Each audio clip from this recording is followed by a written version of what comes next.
Hello, my name is Josh Hyde, and I am a filmmaker, and I am starting a podcast about films, filmmaking, Tai Chi, and anything to do with the films that I'm currently making, I have made, or I am about to make.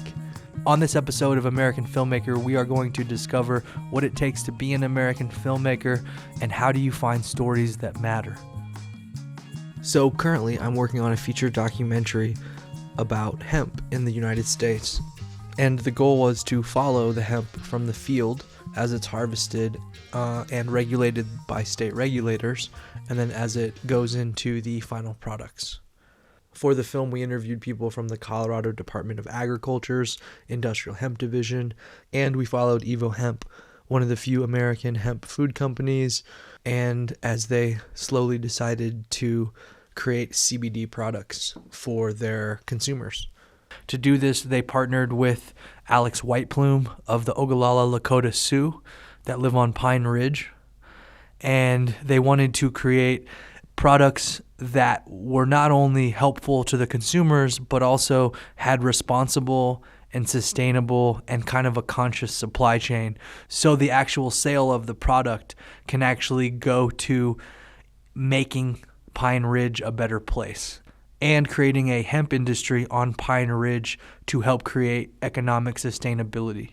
You know, deciding to become a filmmaker was a slow decision, and I think I best understood what it was, almost like a writer or a storyteller, when I read this book by Mario Vargas Llosa. The book is titled Letters to a Young Novelist, and it's a very short 120 page almost novella, and then each chapter is written as if he's talking to a young aspiring novelist, and then all the things to take into consideration. One thing he really puts across in the book is that most writers throughout history, as much as they were made through the rewriting of story, they were also born in a certain context, and through that context their persistence of writing and storytelling eventually elevated their works or allowed their works to be preserved for some important cultural relevancy. And I think it's true for artists, filmmakers, musicians, storytellers, anything creative. It's that perseverance, and somehow you are born into a context to see things a certain way, and then that way is reflected through your work. In my case, I was born to a Filipino nurse who migrated to the United States, and she met my father, who was he was the first of his family to go to college, and he became a doctor. And so they married and had children, and when they had kids, those kids were a product of these extremes, East and West. My mom's family split between Filipino and Chinese immigrants. And then my dad's family, mainly German by way of Prussia. And so that formed a very unique perspective in my mind. My dad being an only child, he really liked toys. And so when we were growing up, he really made sure that we had certain toys and things to kind of express our own intelligence. And so in that, one of the first things I really remember was a satellite, and it was one of those really big devices that you buy and you have to reposition it every time you get a channel. But it kind of brought to my attention the first HBO, the first version of Cinemax, the first version of Showtime, and they just showed movies. And so I would always stay up late and watch movies. And then later, as I grew up as a kid, there would be things like in the 4th grade, there was a writing competition, or maybe it was the 5th grade. And we all had to write books. And so my book was chosen as like one of the class winners. And it was just, a kind of dragon and princess adventure. For the book, I wrote the story, and then my mom helped me bind it. And then I made the front cover with a variety of kind of cut out designed scrap paper that was kind of cut out to make the title, which was Oryx's Adventure. And then there was a sword and a shield. And then I drew all of the pictures on the inside. And it was just this whole presentation of storytelling. And as I grew up, I was just a kid in the Midwest in a small college town, Carbondale, Illinois. And the college town had an agricultural base, and they also had a radio and television program. And so I just stayed around my hometown and I went into college because it was the cheapest way to make films. And then that way I could work at my job, which I was a busboy, and then I worked my way up to a waiter at this small Italian restaurant. I stayed around there so that I could learn filmmaking and then just focus on the craft. And I did photography, I did filmmaking, and then I had early mentors that were really into documentary filmmaking, as well as one photography mentor, Charles Swedland. And then from there, I realized that I had a good enough body of work to try to continue. And so a lot of my friends were moving to Chicago. And then I found my internship at Cartemquin Films. And within that internship, I stayed for 10 months for free. And the whole goal was I would have to transcribe, and then I would eventually just try to watch the senior editors and producers edit this PBS series. And the PBS series followed 5 families through their first 5 to 7 years as they immigrated to the United States. My job specifically was to help transcribe and kind of dialogue edit the Spanish characters. And so I had studied Spanish in high school and college, and so it really wasn't the filmmaking that I was there for, but it was my Spanish that really kind of helped me get my foot in the door. And then I would just pick up small lessons, and then in that, watching these masters, Leslie Simmer, Zach Piper, Gordon Quinn, David Simpson, Steve James, work on this series, I began to realize that I wasn't ready. I needed more life experience in order to be a real filmmaker, or in order to tell deeper stories. And regardless of what that meant, my chance at it to go on and try to make another movie was if I went to graduate school. So I applied to graduate school and I got into Ohio University, and I wasn't going to go. I went on a visitation, and at the visitation, I realized that this was the place where I would be able to make my next films. And so that's what it was all about for me. And I could also work on all the pieces of myself as a storyteller that weren't whole. They just weren't formed yet. The pieces I wanted to work on were screenwriting, editing, directing, and then costume designing with like the theater program.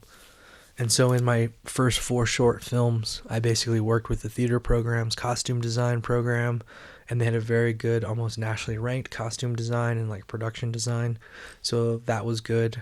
I studied more Spanish.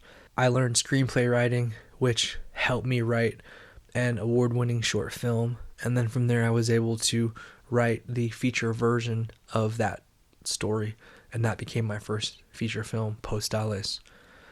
And then for my thesis, I was trying to make Postales as a feature film, but I wasn't able to get the resources. So what I did is I filmed this documentary over 2 years, and then I completed it, and then I used that for my thesis film. And so in that way, I was really working on long-form storytelling, whether it was a documentary or a feature film with actors, with a script, with a crew, with a cast, a lot more resources. And so from there, I moved to New York. And then in New York, I just decided that I was going to make my first feature. So it took me 10 years. And then after that, just a hard struggle. I just kind of asked myself if it was all worth it, to be a storyteller and like whatever that meant, a filmmaker. And I think I was kind of in a way living an illusion. And so I decided to move out to Colorado and kind of be closer to family, because my dad had some health issues at the time, and my mom, even though they were divorced, thought it would be good for me to be around my dad along with my brother and my sister. And so in a very unselfish move, I said, this isn't about my career, this is just about my health. And so I got, my brother was a personal trainer, massage therapist at the time, and so he was able to give me a free gym pass, and he taught me all this corrective exercise and like functional fitness to basically restore my body from just me trying to make films. And so after that, I realized if I didn't have my health, what was the point of making films? Like, it was actually quite pointless. And then I realized that when I was on the film festival circuit with my first short film, that a lot of the people that I met and were around were not good people. And then I realized that the consciousness of the people making and distributing films wasn't what I wanted to be when I was 50 years old. So in a way, me moving to Colorado and just focusing on health, and then I discovered a Tai Chi class, and then I decided just to write. So for the first 4 years when I came here, I just wrote my next 3 to 5 screenplays. And so now I'm going to publish, I think I'm on the 4th one. I'm polishing the 4th and the 5th. But my goal is to publish through a small press all my screenplays. You know, just because I think creativity can be open source. And that sometimes, you know, most people write stuff and it's not good enough to publish. They're just writing it to pitch. And the majority of scripts don't get made. And so what I realize is people don't really believe in the work. And for me, it's really hard to put in 2 or 3 years into something and not believe. So I really have to believe in all the stories that I tell, because otherwise what's the point? You know, you're giving yourself a little piece and, you know, all this time in this movie, and you hope that it will serve for something more than just, you know, satiating your own illusions of what, you know, life and dreams are. So I think in the end, trying to make a movie that's more than just a movie and that can speak to people now and people in the future, you know, that's the goal, you know. For most of you, it's hard to understand what a filmmaker is and where they come from and where they grow and develop and how eventually you might hear of them. For me, I'm probably one of America's underground filmmakers, and I make both documentaries and narrative feature films. Now, what does that mean? What that means is I write, I direct actors, I direct real people, I just try to witness their own humanity while I'm filming them. I run camera, I edit, and I also help other filmmakers make their films. On this movie, American Hemp, I decided to make it because I had just finished my second feature film as a writer-director, and it was a spiritual stoner comedy that was shot on an ultra-low SAG budget in Chicago over 13 days. And so I wanted to make kind of something else that wasn't a narrative, because sometimes just to put the team together, get the financing, and then make the movie is a feat in itself, and then just distributing it, you're always having to kind of deal with what's happening in trend at the film festivals. And so I like to be able to make narratives and documentary films. The hemp documentary came because I'm living in Colorado and I realized that I needed to tell a story that I could tell that was happening in my backyard, a story that I would have access to, and in that way I could constantly film updates throughout 1 year. And so I put a couple rules around the film, and the rules were the locations had to be 6 to 10 miles around my house. I had to be able to film the characters for 1 year. And then the other one is that it had to be in the news cycle, or something that would be in the news cycle. And so I kind of didn't think about hemp. I was thinking about a food startup movie, a kind of, you know, food industrial complex type movie. And then eventually I found Evo Hemp. And when I found Evo Hemp, I talked to them, and they were definitely interested in having someone film them. And so they kind of introduced me to a lot of other people, and then I just started filming. And then the deal sealer was when I did research into where the Colorado Department of Agriculture's Industrial Hemp Division was located. And when I searched the address and like how far it would be for me to get from there to my house, it was less than 4 miles.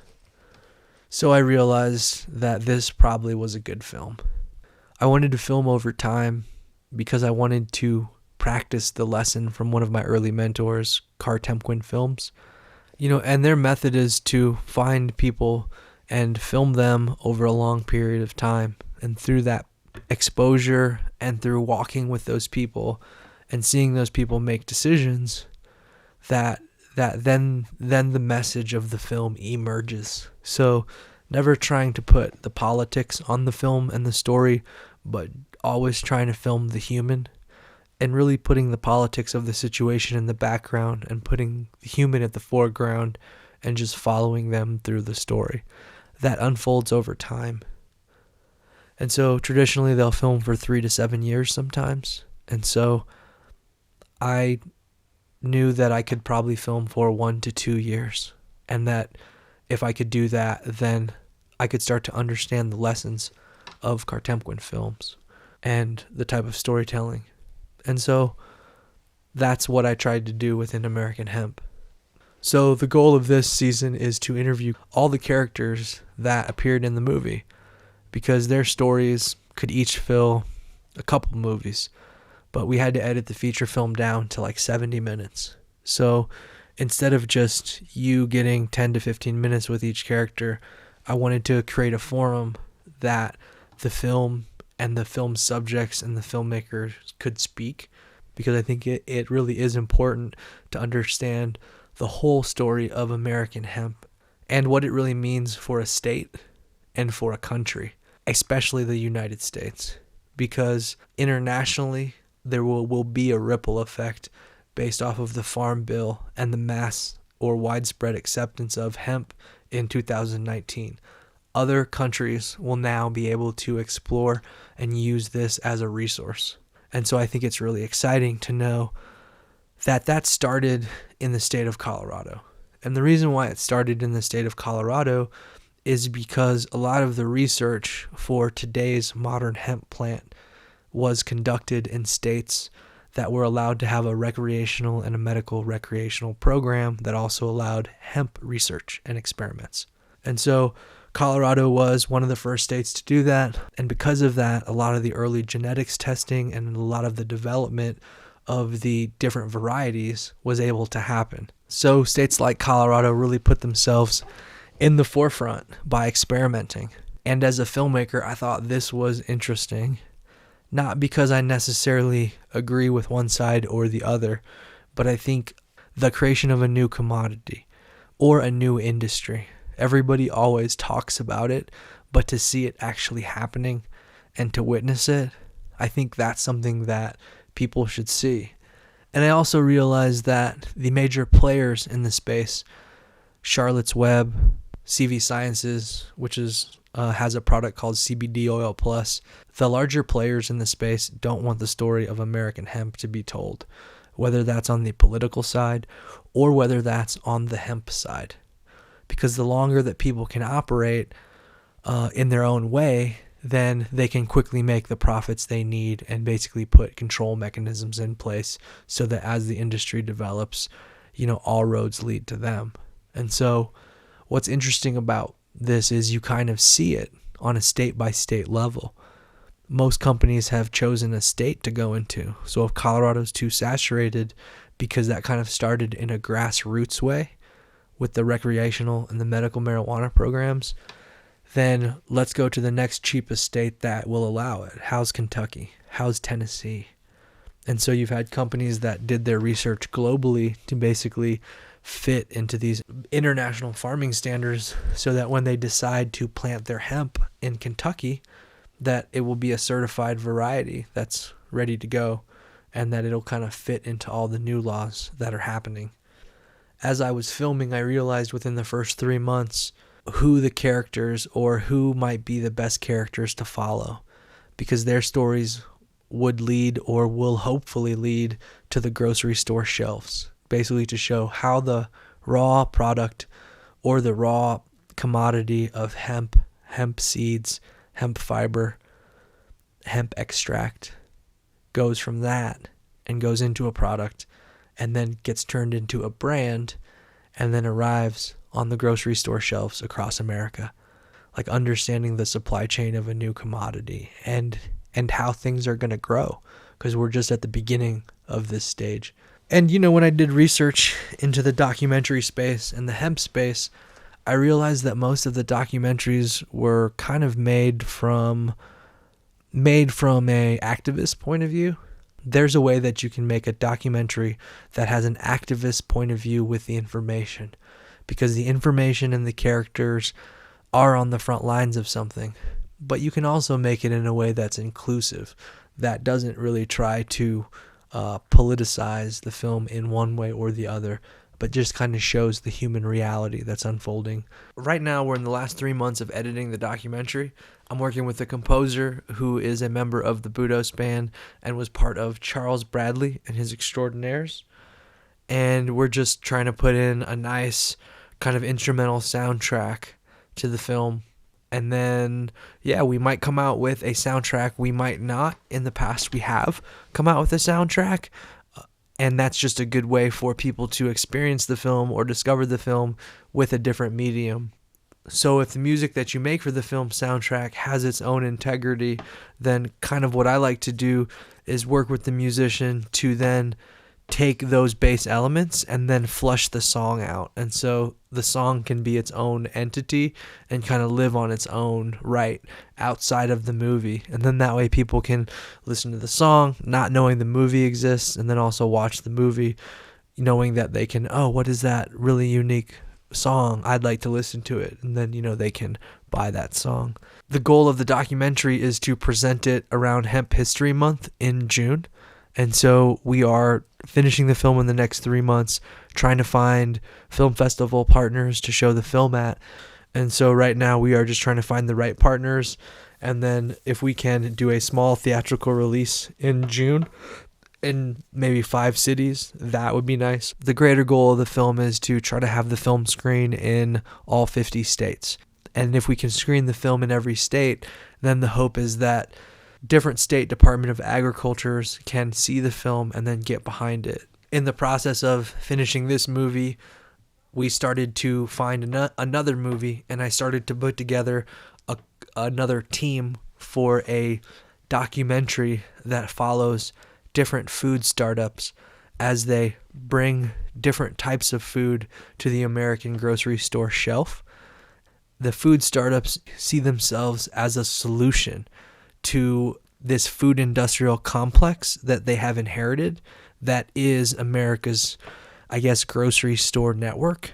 And so through kind of watching all these individual startups in Boulder and different national and different international food companies that operate out of Boulder in Colorado, and I think, companies are realizing that they can play a deeper role in the solution of the globe's problems, whether it's environmental control, whether it's pollution, whether it's healthcare, whether it's food shortages.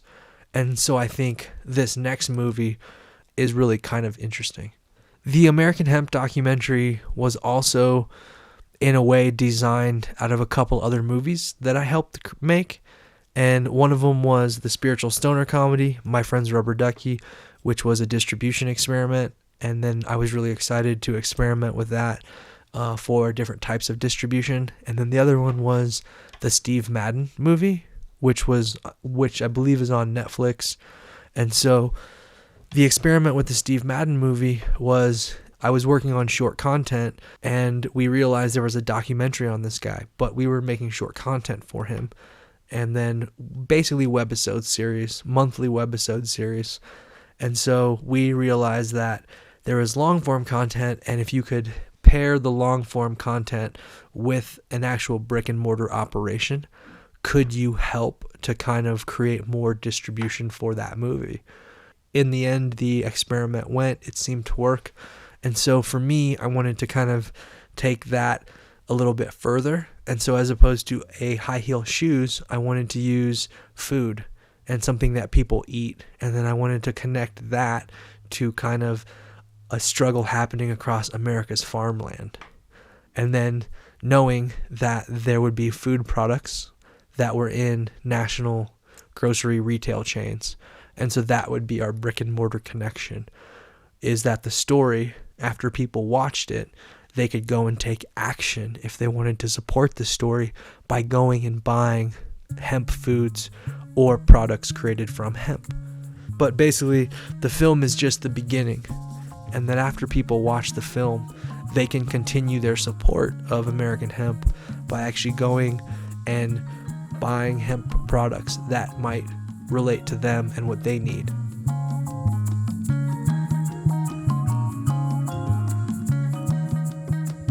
Thank you for listening to the podcast, American Filmmaker. The song you're listening to comes from one of my film soundtracks called My Friend's Rubber Ducky. It's a spiritual stoner comedy. We are going to be releasing some singles from the soundtracks as 45s and singles on iTunes in the coming year, hopefully by Record Store Day. Enjoy the song, and we'll see you next time on American Filmmaker with Josh Hyde.